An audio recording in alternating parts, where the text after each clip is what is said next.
Supreme court દ્વારા રાજકીય પક્ષોને મળતા ઇલેક્ટોરલ ગુપ્તદાનને લઈને હિસાબ આપવાનું કહેવામાં આવ્યું છે, જેને લઈને રાજકીય પક્ષોમાં આપતા ગુપ્તદાન પર પ્રતિબંધ લાગી શકે છે।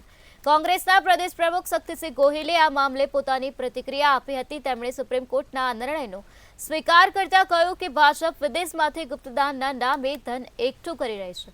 આ ધન બંધારણીય રીતે વિપરીત છે। રાજકીય ક્ષેત્રે પારદર્શિતા હોવી જોઈએ। કોંગ્રેસ પક્ષે આ ભ્રષ્ટાચારથી આવતું નાણું ન આવે તેની હંમેશા રજૂઆતો કરી છે। દિલથી આભાર માનીશ સુપ્રીમ કોર્ટ કે સુપ્રીમ કોર્ટે ભારતીય જનતા પાર્ટીની ભય મુક્ત ભ્રષ્ટાચાર કરીને ધન ભંડોળ લઈ લેવાની યોજના એટલે કે ઇલેક્ટોરલ બોન્ડને રદ કરી નાખવાનો નિર્ણય કર્યો છે।